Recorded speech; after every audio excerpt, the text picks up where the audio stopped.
Hello and wagwan. Welcome to my YouTube channel.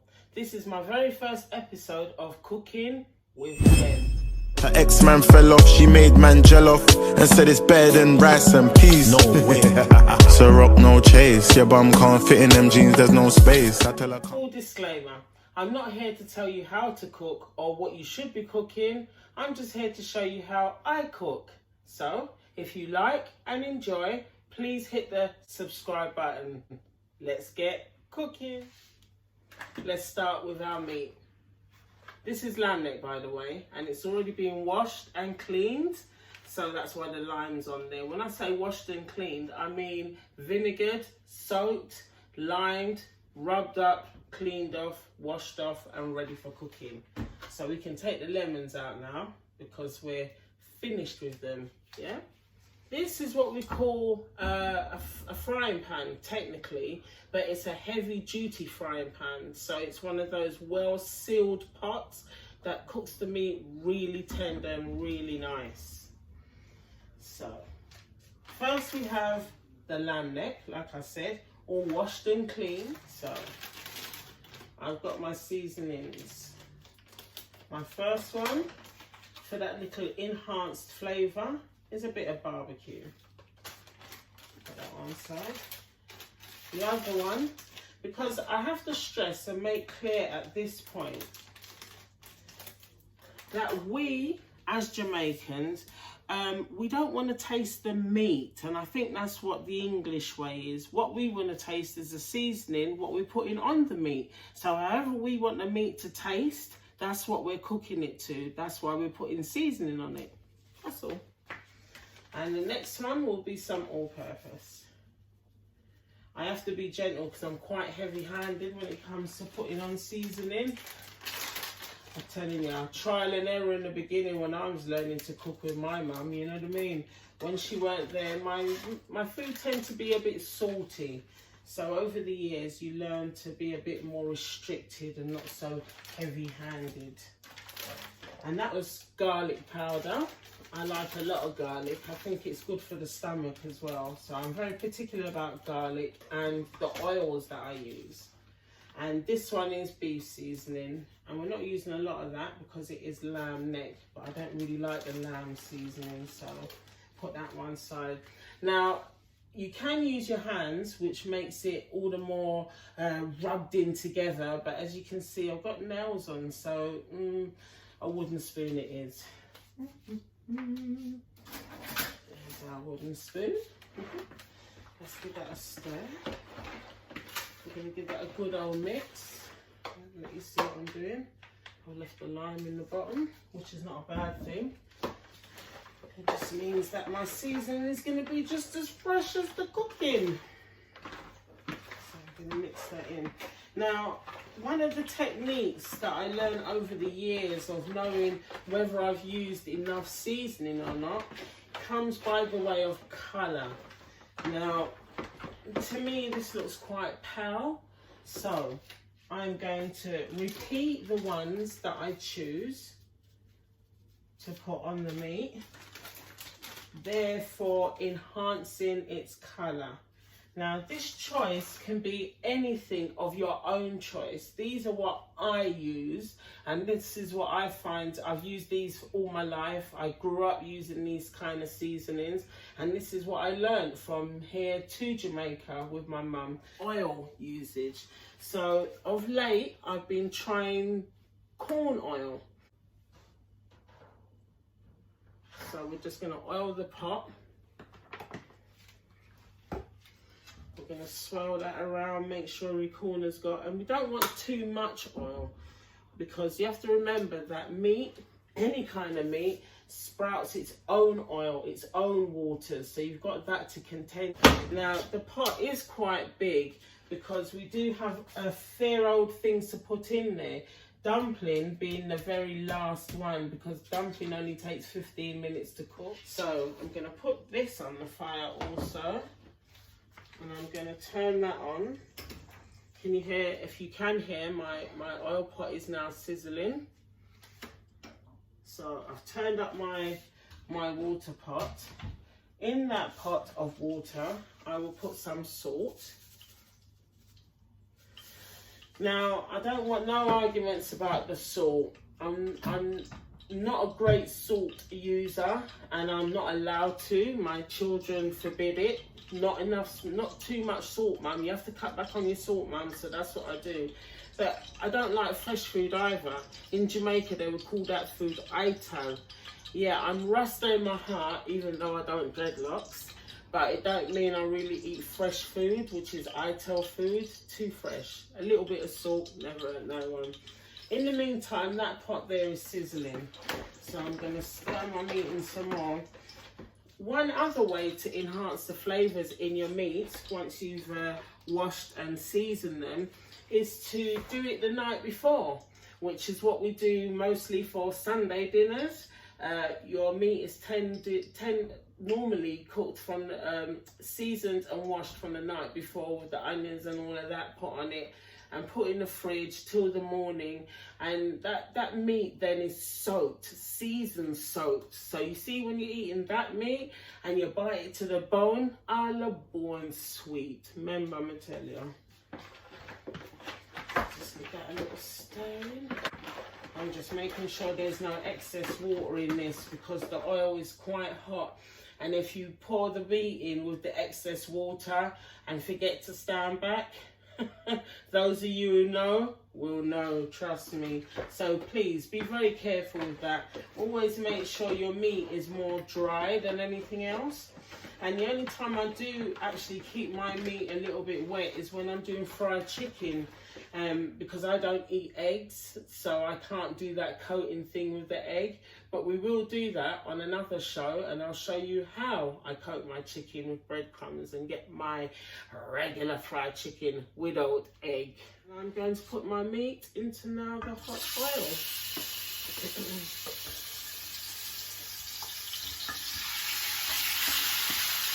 See what I'm saying? Now, if there was water in that, we'd be in trouble, because as much as a cook as I think I am, when water starts to splashing out at I'll me get frightened and I jump away and start jumping back. You get what I'm saying? So you have to avoid that, because I didn't want the theatrics. Not today anyway. So there we got it. Can you hear the pot sizzling nice? That's really cool. And I hate putting my meat into a pot that isn't readily hot for it. This is actually on the highest fire, on the highest it can be, and it will stay there, because this is the process where we call browning. Now, some people only brown selective meats. I brown all my meats, because it's just the way I've been brought up. And also, some people's browning techniques is not really to my taste. Sometimes they use browning sauce or soya sauce. Not really for me. Again, like I said, the stomach thing, I can't jump into things like that. And to be perfectly honest, you don't need to, because if you brown your meat and you have the patience to brown your meat would be lovely and brown without those bits and bobs. Do you know what I mean? Which also bring a whole different taste to the flavour of the meat that you're trying to create. I don't get it, but hey ho, it's not for me, again, to make judgment or to tell you it's wrong or what's right. I'm just showing you what I do and the things that I don't like to do when I'm cooking. So my style of cooking is very much West Indian westernized, because I am English born, although my parents them come from Jamaica, St. Anne's and St. Catherine, full born blooded Jamaican, you see me, but my born Yasso, King's College, you see it, say nothing.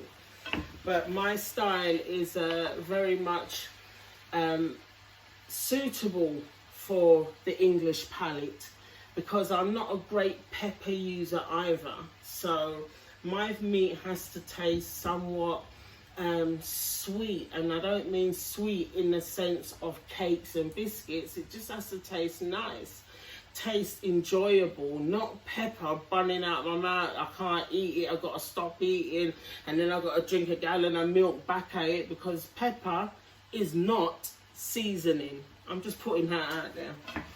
In my opinion, I'll make that clear, full display. Because the other thing is, I have to use hot water. I don't feel good if I'm trying to put cold water into something. Like, you'll see it as we go along. As I'm browning this, the oil and everything in the bottom will dry up, and you might be in danger of thinking that it's going to stick and burn, but it really isn't. It's just about patience. When it gets to that stage, you introduce your hot water and you tip it in and you tip it along, and that picking up will also help your meat to get brown. It's not burn, it's the seasoning and everything sticking to the bottom of the frying pan, you know what I mean, or the bottom of the pot, so to speak. So now the hot water now picks everything up and brings it together, hence giving an aid to the browning process of your meat. Right, what was I going to do? Oh yeah, my seasonings. So I'm going to put the bowl up there, because everything that I cut up today, I'll be putting in there. Because we put it in the basin in order to wait. Bear with me. And forgive me, I do eat a lot of ice along the way, and that's only to keep my mouth supple so I can talk to you more. Oh. Chopping board. And let's get this clear first. We do know that we don't use the same chopping board for meats and vegetables, potatoes and things like that, right? Okay, cool. This is my veg one. This cuts up my onions, my tomatoes, and any food that I need to chop. And then I have a black one that I use for meats. I have to get myself a little bag, because I'm about to peel my onion and my scallions, and I don't want to stand over the dustbin, so I'll do it all into a little bag, and then I'll just put the bag in the bin. Get myself a little knife and the onion. Now, I've heard it said many a times that, oh, onions make you cry. Yeah, I'm not saying they don't, but I don't really experience that a lot, because my only method of peeling onions is to not cut off the bottom. So I've just cut the top off, but I'm not going to cut that off. So I use the bottom as the base to slice the onion through. And it doesn't matter, I've done loads of onions, a lot even all at once, and it's never affected me in that cry eye motion. When I was younger, without understanding, it probably did. And then my mum, I used to say, Mum, like, anytime you peel onions, I never see you crying. And that's what she taught me, to never cut the bottom off. So, and it works. I don't know if it will work for anyone else, if I'm to be perfectly honest, but it definitely works for me. And works for my kids, because they can all cook. So there we go, we've peeled the onion. Peeled it. Remember, we're not going to cut off the bottom, but I don't like brown bits, and I don't like funny looking bits. So even if it's perfectly fine and healthy and it's not going to harm you, I don't care. I'm going to cut it off. And potatoes have a hard time with me, because don't have any brown or anything on potatoes, because I'll just cut that right off. It's not about digging it out, it's about cutting it right off, mate. Right, that's the onion, tomato, the scallion. Now, everybody does a scallion different. A scallion is spring onion. Jamaicans call it scallion, English call it spring onion, one of the same. So I tend to peel, I don't like dead leaves, I don't like dead anything on anything that I'm going to eat. So with a scallion, I tend to cut off the bottom, and then I strip the outer skin, take off the very tops of the scallion, and then I can use all of this. And with things like rice and peas, we would tend to cut the whites up until the green, and then sort of slice through the green and then put it in our pot of rice and peas. But again, I'll show you that on another day. Today's about what? Lamb neck and hard food. So that's my scallion peeled. I might as well do the potatoes and that while I'm here. This is thyme.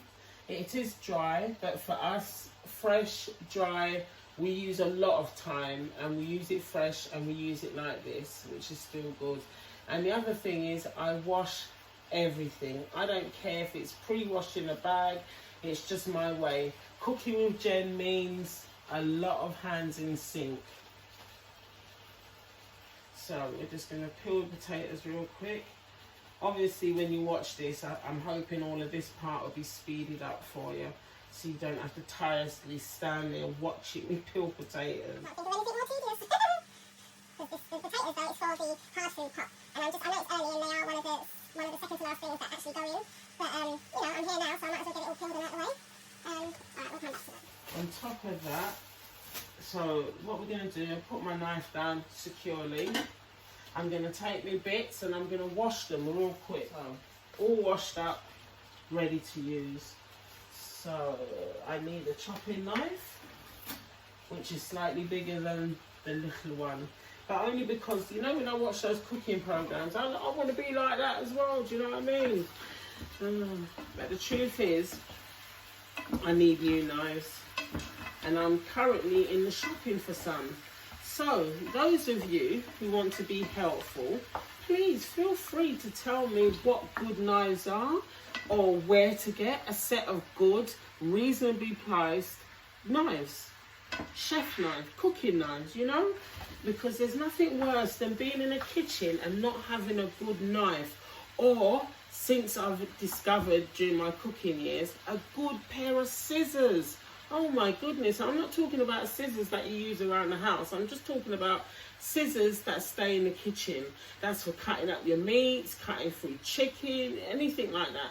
Because the other thing is, I don't like big pieces of meat. I like my meat to be small, so I tend to go and ask them, please, can you cut it really small for me if I've got an oxtail or anything like that, oxtail or even a lamb neck, or even my chicken, I get them to cut it up into twos and things like that.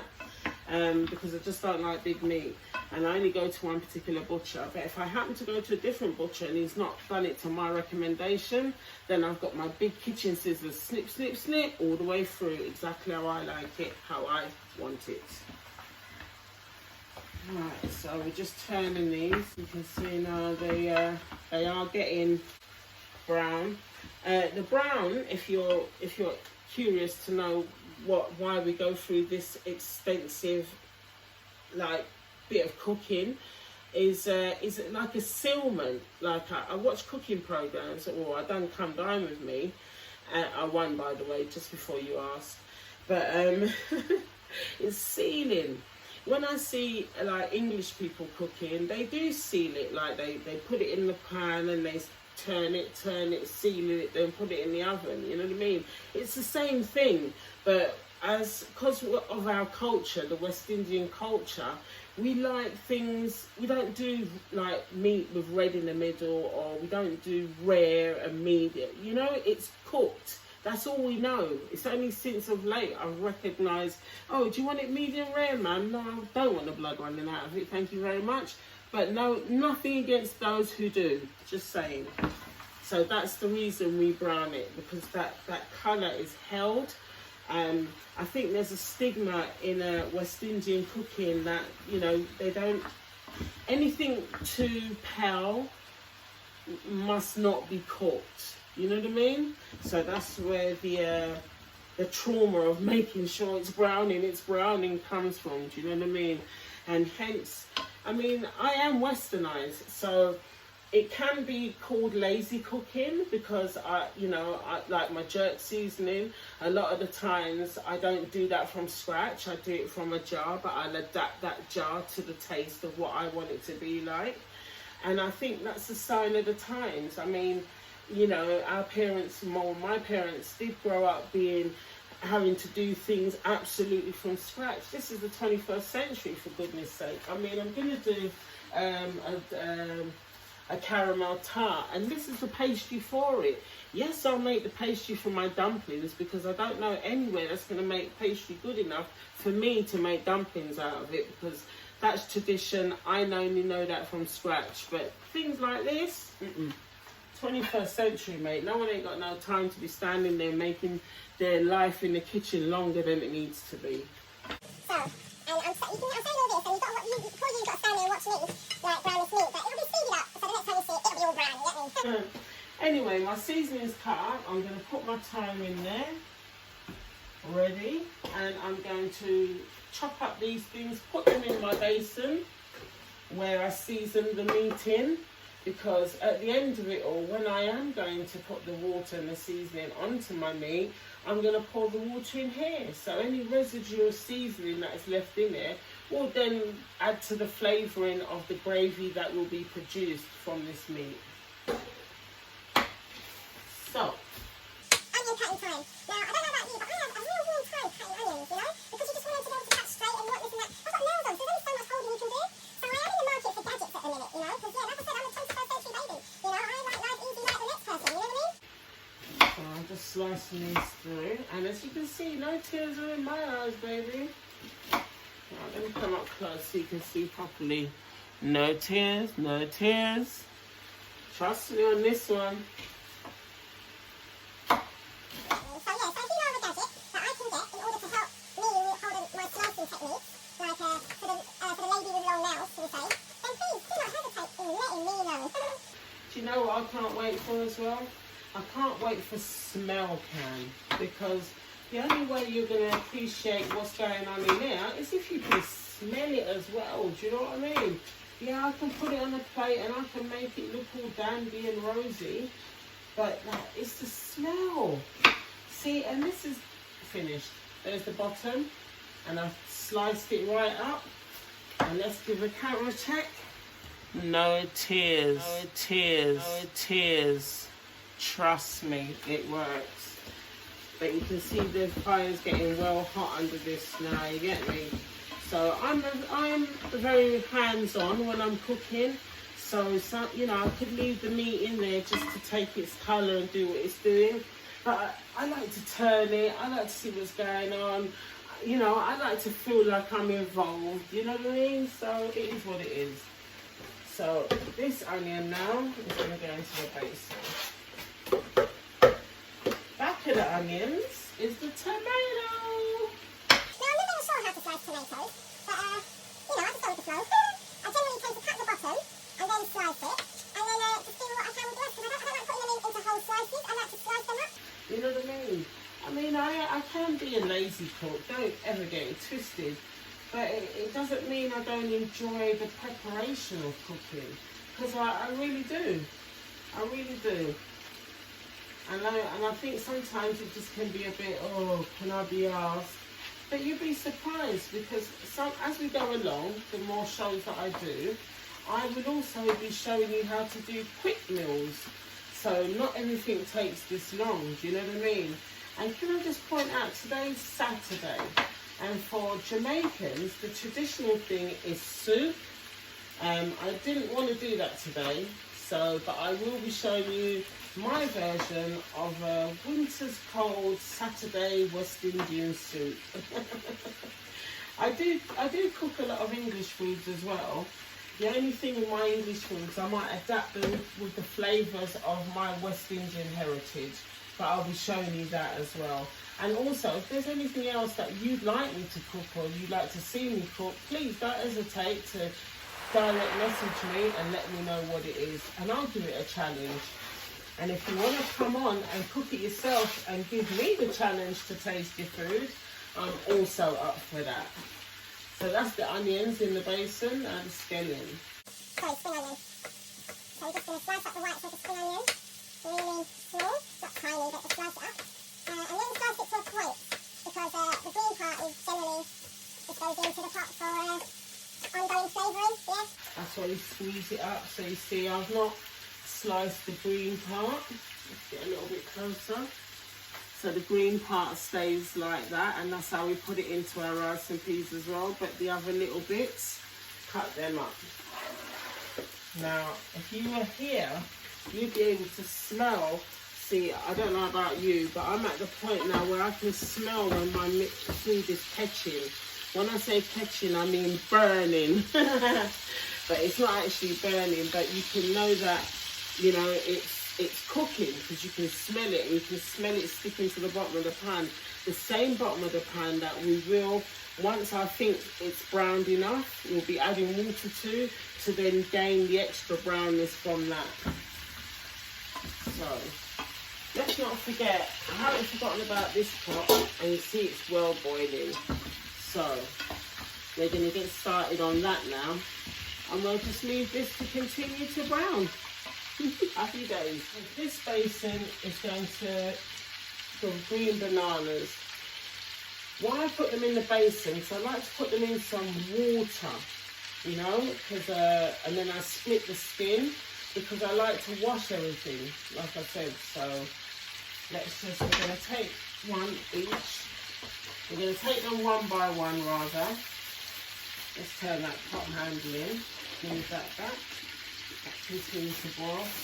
And with the green bananas, we're going to cut off the top and the bottom into my little bag of rubbish, and we're going to split it.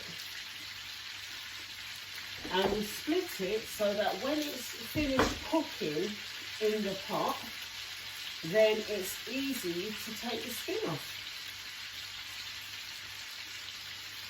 And we'll cut through, so, oh, bear with me. And this is the same procedure for the planting too, yeah? But when you're doing it for breakfast or a lunch or a snack, you would actually take the planting out the skin and fry it like that. But on this occasion, because we're doing a pot of hard food, then we don't do that. Then it will go into, we're just going to wash it and then put it in the pot in blocks. So here's the plantain.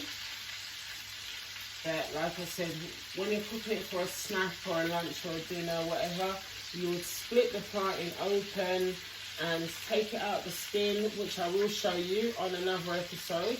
Slice it up and fry it, and then do what you want with it. But on this occasion, all we do is split the skin, and then we're going to cut it into chunks. Now, I don't know what it is, but I often see it cut into angles, you know? I'm not sure what that is, but just little bite-sized chunks like that. And they don't even want to go in yet, actually. So what I'm going to do, and why I put a lot of salt on when I'm putting water on it, is because I think salt kills everything. So once you put the salt on and then put the water on it, then if there's anything in there that's not supposed to be in there, it's dead. And then you can just wash it off, put it in your pot. Well, let's face it, things grow on trees and things grow out of floors. Why are they not going to be dirty? Why are we not going to have to wash it? Okay, so I want you to be able to see this. I'm going to take one up. And that's it getting brown. Yeah? But I'm telling you, you've got to have patience for this. I'm not going to lie, you get me? Green bananas all washed. They can go straight into the pot.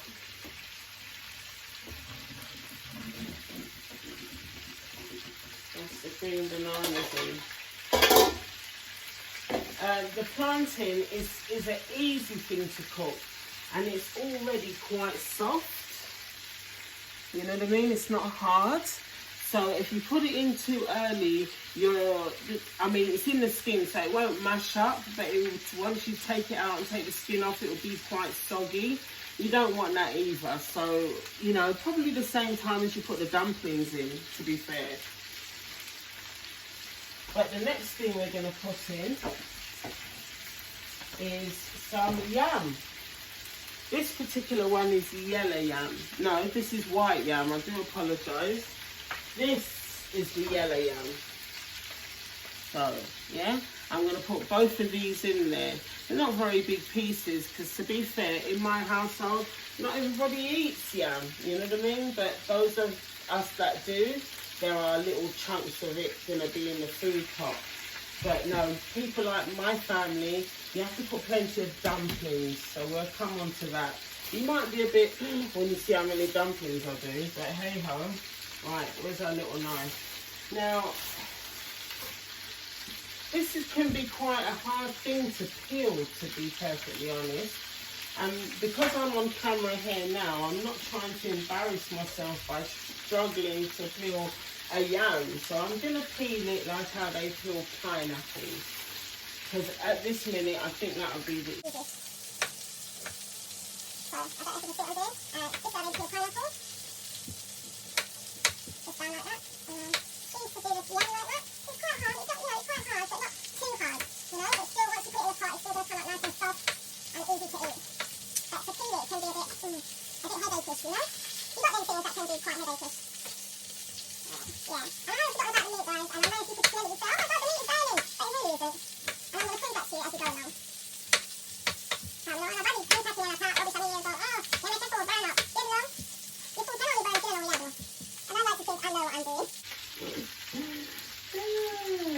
So, there is your peeled yam.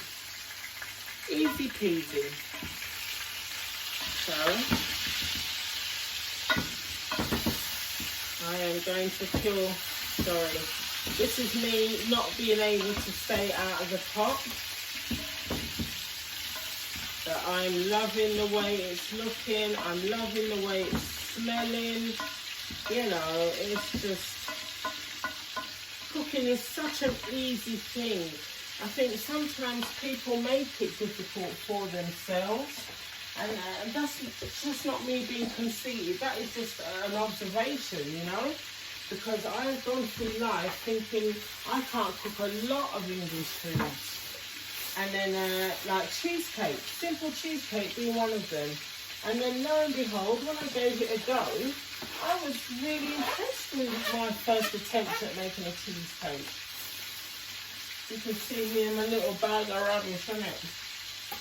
All good. Alright, this is the yellow yam now. And I'm not really going to peel it in the same way because it is a smaller piece. So, I can't, and it's a bit softer than the white yam, so I can't see me embarrassing myself just trying to peel a bit of yam. So remember, the bananas are in there, and for those of you who didn't catch the beginning, it's a pot of water, and all I've put in that water is a bit of salt. Not too much, because I know everybody's salt mad these days, and nobody likes to, it's not good for you, and it really isn't, especially if you suffer with high blood pressure and things like that. So, there we go. The yellow yam is all peeled. The other thing is I can't stand things being on the floor. So, you know, sometimes I might disappear to go and get the old Henry or the old cordless just to come and take up something that I can see on the floor. There we go, the yellow yam's all peeled. You see? That's a beautiful piece of yellow yam too, isn't it? Lovely. Right, so we're going to get rid of the garbage here. For now. Kitchen roll, that's the other thing that I live for. I buy them by the bulk. And I must tell you, my meat is bubbling up, cooking up, sealing to its power. You see what I'm saying? So I don't want you to be mistaken. Because you see it looking brown like that, trust me, that's not burnt, yeah? And you see when you eat any kind of meat from me, that thing is supposed to fall off the bone, fam. You get me? If it's not falling off the bone, then it lasts a lot, in my opinion, you know? You see? I'm getting old as well, so this chewing too long on anything kind of meat-ish don't work for me, you get me? So when you get to people's yard, if you know they're not the breast of cookers, you kind of just go for, I beg you little rice and gravy. No, man, I'm alright with that, man. I don't really to eat meat, you know. You know how it goes. Because you want your meat to be done the way your meat needs to be. You don't want it cold and you don't want it tough. Right. So, yes, I'm going to rinse them off. All rinsed off now. So let's get some kitchen towel. That's the water from my hands. Catching another hot pot, and you hear it. Oh, so try and know what it do to you if you're not aware of it. Okay. So we're going to we're going to cut these into chunks, which is cookable, eatable, bite-sized chunks. This thing cut nubler roll. And in goes your pieces of yellow yam first. Now, your white yam. So you're going to give that a good old cut down. Good old cut through. See how gorgeous it is? Just cut it into chunks, really. So just so that it can cook itself, because it is quite firm. You know what I think it put me in the mind of? That big yellow thing, squash. Yeah, that big yellow thing. Kind of puts me in the mind of that sometimes, for its firmness. But it's not squash. And you certainly can't make yam soup. Well, not that I know anyway. Hey, if I'm wrong, tell me I'm wrong. If you've done it, show me you've done it. Don't just tell me about it. Right. So you see for the brownness this is getting now. In a little bit, I'm going to strain off some of the water, some of the oil. I do apologise. I'm going to strain off some of the oil because I'm going to start to tip water in there so I can get the juiciness at the bottom of the pan. Now, I need another wooden spoon to stir my working hard food pot. And this lid really hurts, so let's put that in there. Within this basin here, I'm also going to put some carrots. You see the seasonings, I'm going to put them away now. These are all the things that are going to go into this pot, and it's cooking down. Yes, I could have bought carrot to peel it and then chop it down, but what difference does it make? When I don't come down with me, the one is the lamb. That was his argument. Oh, the packet lady. But try now, I didn't feel no way about it, you know. Because you see, if it was my family coming to dinner, then I'd have pulled out all the stocks. You know them ones? Everything made from scratch, especially if Granny I come. I am mother I come, you know what I mean? But when I'm doing a cooking show with like a bag of strangers, there's no need for me to do it all from scratch. Because, why? It's the 21st century, blood. Nobody needs to put themselves through all of that. So, if you want to be the packet lady, that's up to them. But did my food taste good? Did I win? Hell yeah. So, lamb, you can say what you like, love.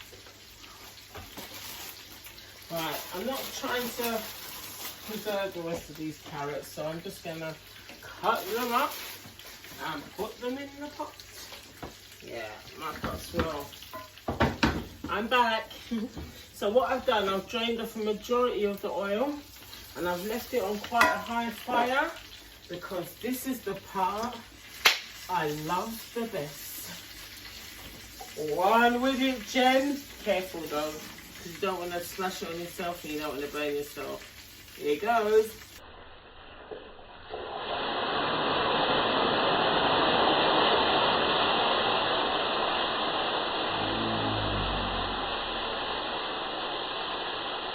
Isn't that just the best sound in the world?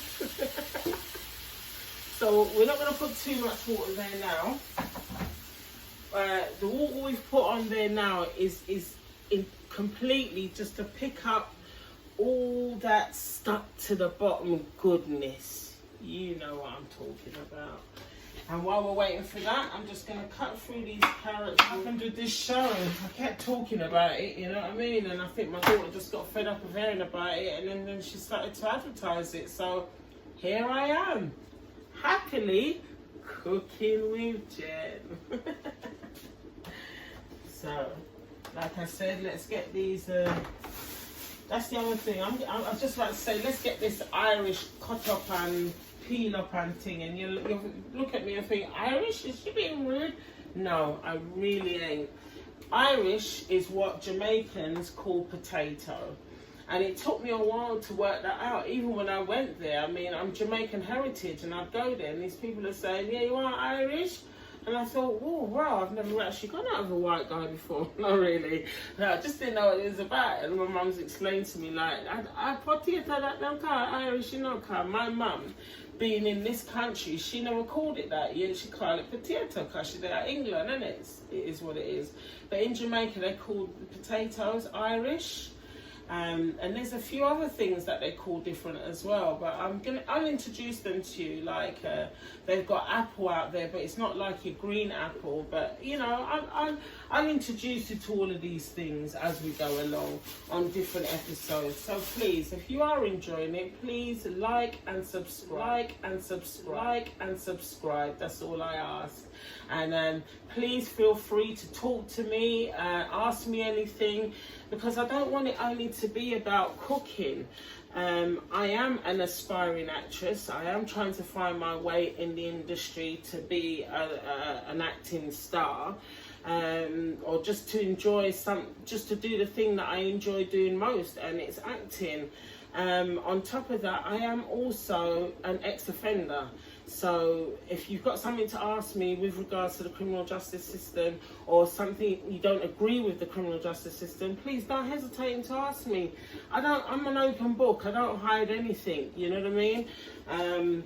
So I've got my gripes and my grievances about it, but you know, for me, it's just an open forum for us to hash out all the little things in society that don't work for us, for our young, for our old. You know what I mean? See how it goes. All right. For instance, this Meghan and Harry thing. I mean, give me a break, blood. If the people didn't want to live at one different place and enjoy them life, who the hell is anybody for make judgment on it? Make the people then go live their life. You understand? Lord have mercy, Mr. Them people they make it such a big thing. Let's face it, Harry is obviously like his mum. He's very adventurous. He's very breakaway-ish. I mean, look, the truth is, William would have loved to have done it. But the problem with that is, William is next in line for the blood-clean throne. So he can't go nowhere enough to sit on there and like it. You get me? So he can't be a free spirit. He's trapped. You see me? So when he sees his little brother breaking away and living his life, I'm most jealous, you know. Lord have mercy. People much the boy much jealous of their brother. Coming and know two brothers grow together, lose their mother in such a tragedy. What would make them have to fall out? Not at all. Eh? Them have to be closer than anybody else. A lie? Oh. But the truth is, everybody's judging them. Everybody's making judgment on how they should live, how they think they should be moving, how they think. I mean, oh God, then I tell a boy off for living life. Somebody help me. Anyway, I'm nearly finished the Irish. I'm nearly finished peeling the potatoes. So I just wanted to slip that in, just to, you know, we can air any kind of grievances in there, you know. And if you're gonna slag me off, that's the other thing. Please have a reason, I beg you, because I got backing for all of my chat. Trust me. I'm a realist, and in this day and age, you have to be, because times are changing, and sometimes it leaves you behind. So, one thing when I do on this, I show ya, when I get left behind, and that we are talking about. It's all good. Yeah, I'm just trying to feel the moment while I peel these potatoes, isn't it? Because obviously, when you're actually watching it, it'll probably be speeded up. I don't know what my daughter might do with it. I haven't forgotten about our meat. As you can see, our meat is brown. I want you to take a good look. Like, flick back to the colour it was. And then flick back to this. This is browned meat. This is not burnt meat, this is browned meat. You see, when you bite this, you better carefully not bite your finger. That me I talk about. So we're gonna introducing the water now. because we want the water to completely pick up what's in the bottom. We want to make sure that all of that colour that you see there is totally sealed. So, and the test of time is pouring the water on it. You see, I've poured the water on it and it hasn't changed colour. It's still that colour. You see what I'm saying? So now we have a brown meat. And let's be honest, it didn't take that long. You know what I'm saying? So I don't know why we have to implement soya and browning and all of them something like that. Really not necessarily. And I can wholeheartedly tell you again, it changes the taste of what you're about to eat. And if your seasoning is just about pepper, then that's fine. But mine isn't, so I don't want to taste browning and I don't want to taste soya sauce, yeah? So that's bubbling down nicely. We're gonna put a bit of water into this, but into the basin with the seasonings, yeah? We're gonna put some water into there and then we're gonna full back the kettle. There you go. And then we're gonna full gravy. Now, a lot of people tend to turn to, now I've got nothing against gravy mixes. I've used them myself through life. It is what it is. But I'm very selective about when I use gravy mix, and it's definitely not in all the time and all the things. For me, a meat must produce its own gravy. And you'll discover this with me as we go along. I'm not going to tell you anything that don't go so. You understand me? Anything I tell you, it goes so, because I've experienced it. I've tried it, tested it, and it's worked, it's not worked. Do you know what I mean? So I'm not really a gravy cube, gravy mix, gravy this, gravy that person. My gravy, because if you're using gravy mix, then all your gravies, number one, are going to taste the same. Now, if you're cooking that kind of meat or a chicken or something, why does the meat still taste the same? Because of the gravy. No. So whatever your meat that you're cooking produces, that's the gravy that you've got to go with. You understand? Because it don't make sense otherwise. Again, changing the flavours and the taste of your meat. What's the point in seasoning it then? You know what I mean? If you're gonna put all those things in there, browning and soya and all those things, then don't season it, innit? Just use those things and that's the taste you're gonna get. And you know, don't you just bung your gravy mix in, bung hot water on it, and that's the taste you get, you know what I'm saying? But I definitely, what I do like to use a lot of though, and I do want to say in West Indian cooking, but I don't, you know what I mean? Because, you know, a lot of people don't actually use it, I guess. But I don't know, but as far as I know they do, is tomato ketchup. And I know I'm not the only culture that uses a lot of tomato ketchup in their foods, whether it's tomato ketchup or tomato puree or tinned tomatoes, or you know what I mean? There's quite a few nationality of dishes that use a lot of tomato, and mine just happens to be in the ketchup form. And purely that as well is for gravy thickening. Because if you want your meat to develop its own gravy, and sometimes it needs a little assistance, I guess that's why people might use like gravy mixes and things, you get me?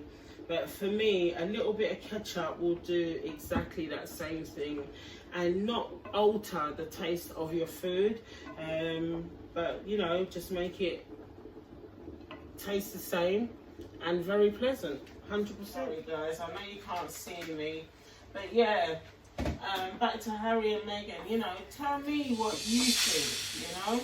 I mean, is it a liberty that they want to go and live their own life, or is it completely up to them to go and live their own life, you know? I don't know why everybody's nose is so out of joint about it, you know what I'm saying? And then everyone wants to probably blame Meghan. And the truth is, it's probably Harry that's making all the decisions, because he obviously knows why he wants to get away, or why he doesn't want to be in the limelight of all of this, you know what I'm saying? The man wants to go and be somebody for himself, not somebody back of the royal family. Is it a crime, or is it just life? You tell me. Alright, so we've got the bottom up, as you can see. And that's going to be a luscious gravy because it is actually quite dark. So what we're going to do now, we're going to pour the seasoning in.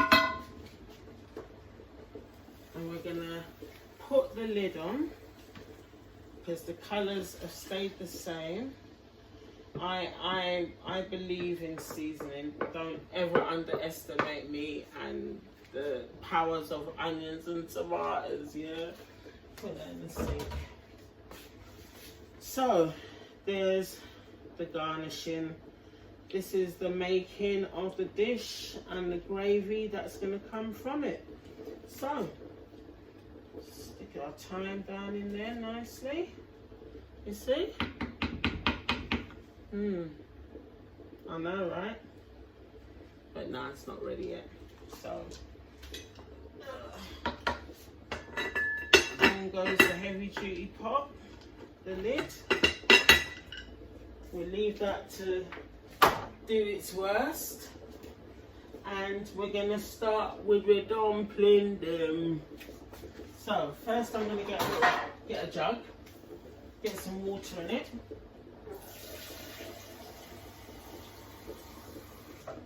Some water in it.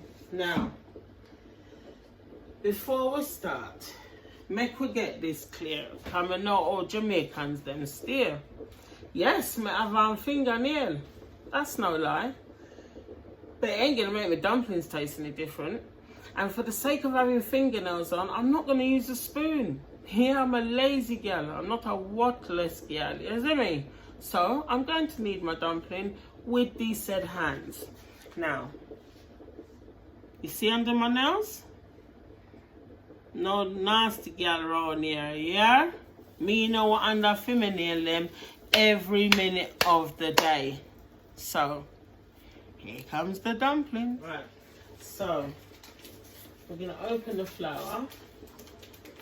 And remember, I don't want nobody sending a message about my fingernail. I make dumpling, you know. Cause the amount of yard man, I see come out this country and them standards drop and change. It ain't nothing. And them clean, my nail them clean, yeah? So please. I'm workless girl use spoon. Me no use spoon. So in the flour goes. I'm not very good with measurements, to be fair. I just know that I want a lot of dumplings. So I've put the flour in, God knows, it's about a quarter of the pack, yeah? And within that, again, I know about the salt. I don't try to be a big salt user, but there's a little bit in there. And with that, we're gonna put some water on.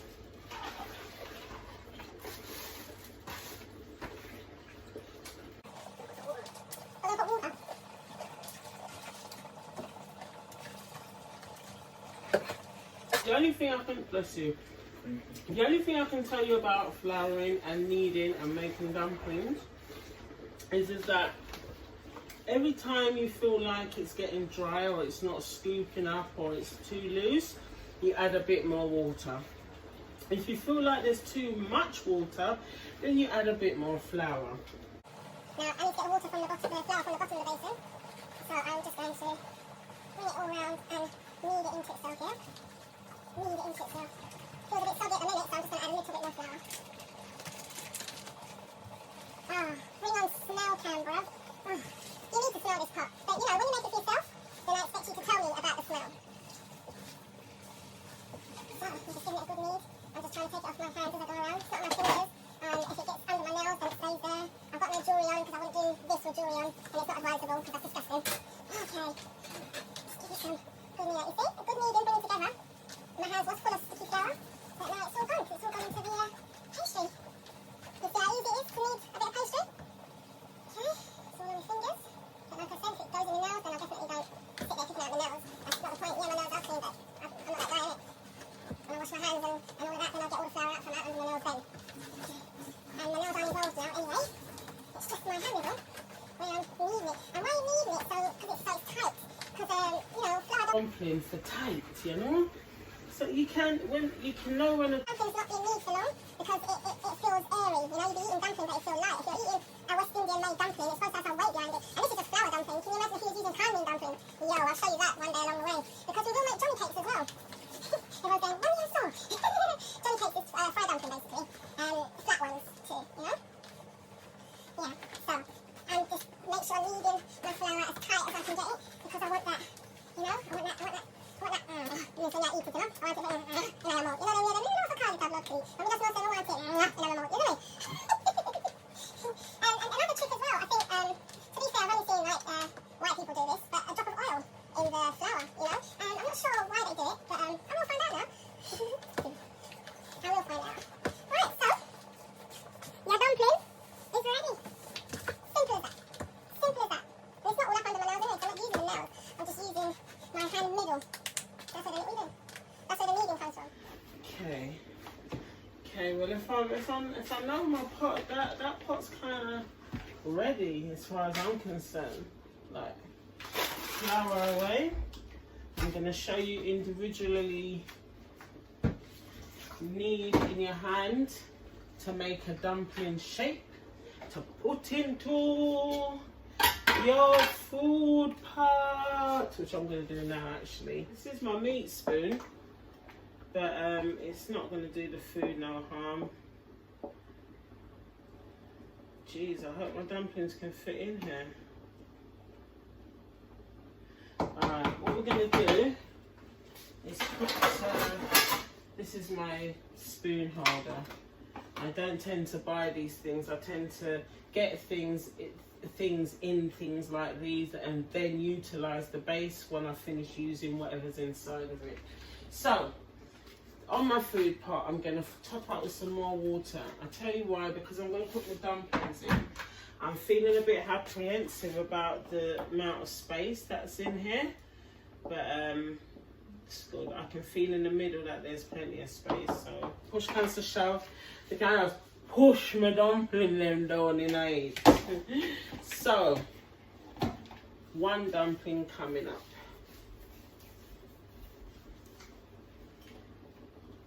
Okay, it's a bit small. Let's make it a bit bigger. So first, let's give it a little roll in our hand middle, and then we're going to give it a press down with our palm hand, and take it and give it a knead with your fingers. Bring it round, bring it round, bring it round, and in it goes. Give it a round. See, again, I don't like anything too big, so my dumpling, they're not going monstrous. Even my Johnny cakes, they're supposed to be quite big, but my Johnny cakes are reasonable. More like a pancake than too big. That's what we're giving it a bit of knead.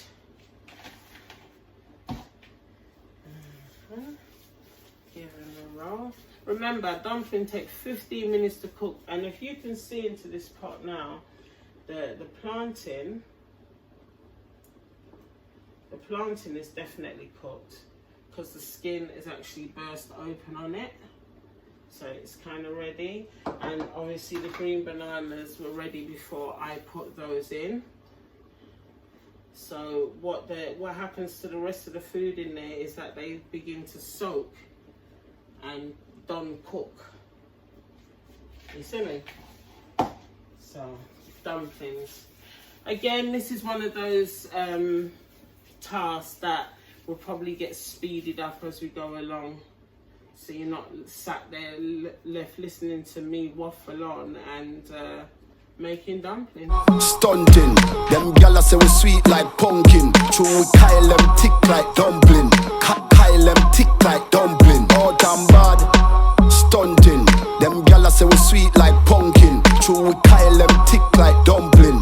Kyle them tick like dumpling.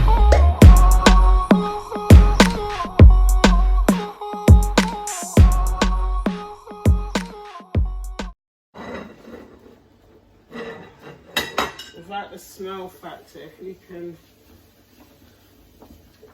can even get a woofter of what's going on in their blood, You see all the seasoning that was there. You see how quick it cooks down and becomes virtually nothing.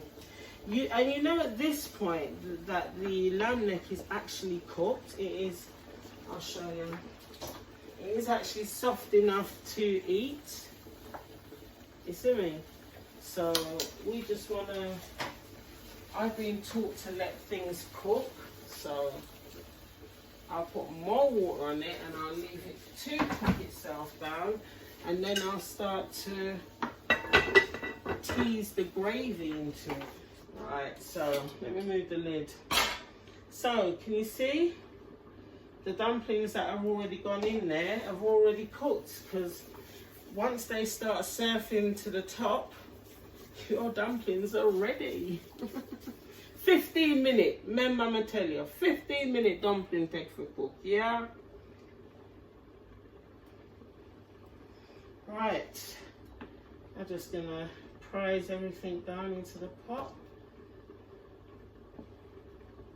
Prise it all down.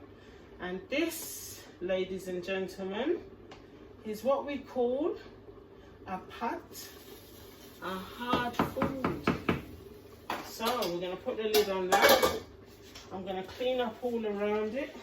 It's all water splashing because I couldn't be asked to get the right lid out.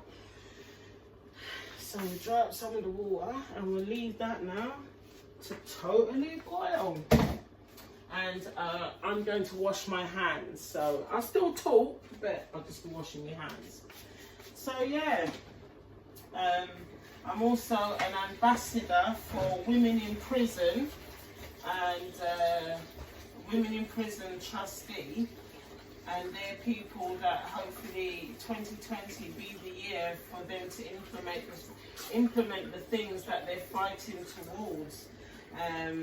Women in Prison being one of them, but the organisation is called Women in Prison because I studied at a place called Clean Break, and it's where I gained my achievements to be able to become an actor after my tragic past, sort of thing.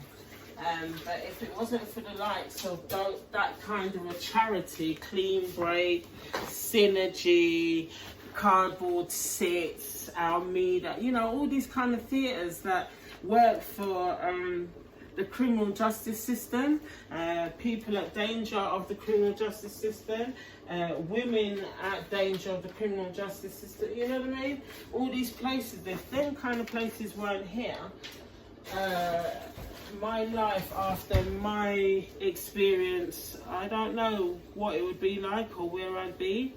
But I'm happy to say I am in a good place and I'm striving to be the actor that no one tells you is so hard to become. But that's not going to stop me trying, because you always got to have hope and faith. You learn that really quick when you're under pressure, or because mental health is at the forefront of our society right now, and it is the biggest youth killer, the biggest mother killer, the biggest child, you know what I mean? So we have to pay particular attention to the mental health. On a lighter note, let's have a look in this pot.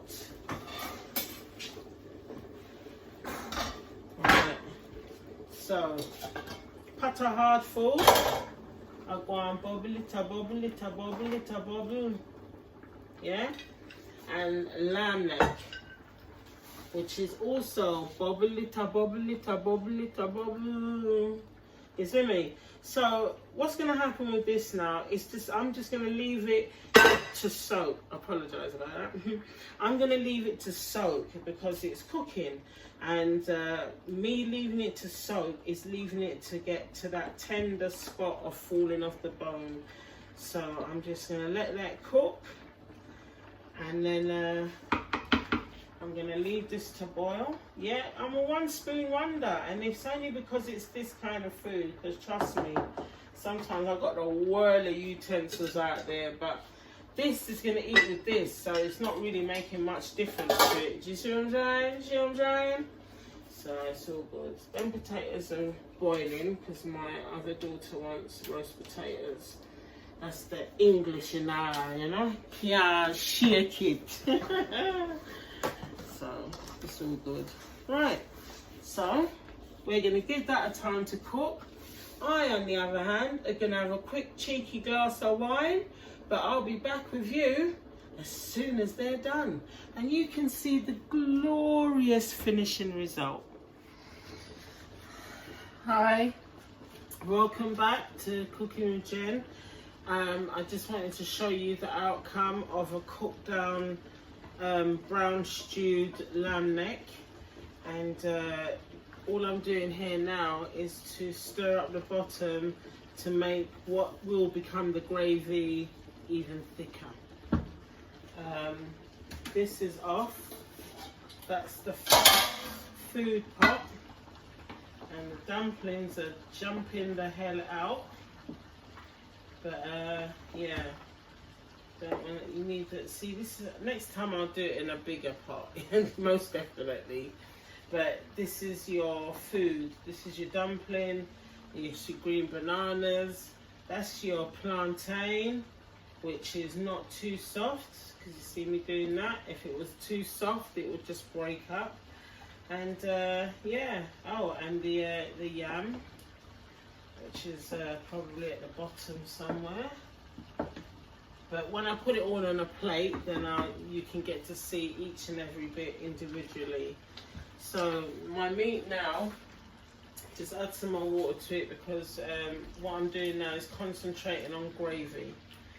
And I don't know about you, but I love a lot of gravy. I don't like my meat to look dry. I like it to look gravy worthy. So I'm just gonna, the fire's still on, by the way. So yeah, that's done. That's the hard food. So I'm just gonna tease up and make sure all the goodness that's at the bottom is all mixed in. But this is the outcome of your cooked down lamb neck. Yeah, I will be doing curry mutton, I will be making patties, I will be baking, I will be bringing you all the delicious delicacies that is West Indian, done in a westernized way. That's my target. But this is the end result. This is a cooked down bit of lamb neck that I'm now trying to encourage a rich gravy. Just going to now center it. I like to put it in the center because a lot of people don't know this, but ketchup is a thing. You put it in your cooking, but if you don't tease it and separate it, it could stay quite congealed in one place. So ketchup to enhance the gravy and make it extra sweet. I know, looks a lot, right? It is what it is. So now it's all in the middle. So now I'm just going to do this. And when you cook without the lid, it enables the bottom to be picked up a lot easier. Like it frees itself up. So I have to hold this now, and I'll just give it a stir around. Encouraging it all to be mixed up, so it's not just thick in one place, it's thick all over the gas. Okay. So once you look back to the beginning to see what it looked like then, this is what it looks like now. And that all amounts to Cooking with Jen. Well, I got my friend then.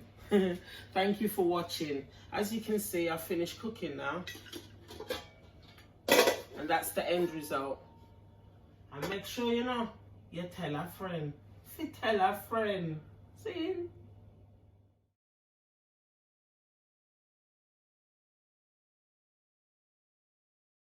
Again, thank you for cooking with Jen. It's been fun. I can't wait till the next one. Bye. Ex-man fell off, she made man gel off and said it's better than rice and peas. No way. So rock, no chase. Your bum can't fit in them jeans, there's no space. I tell her come.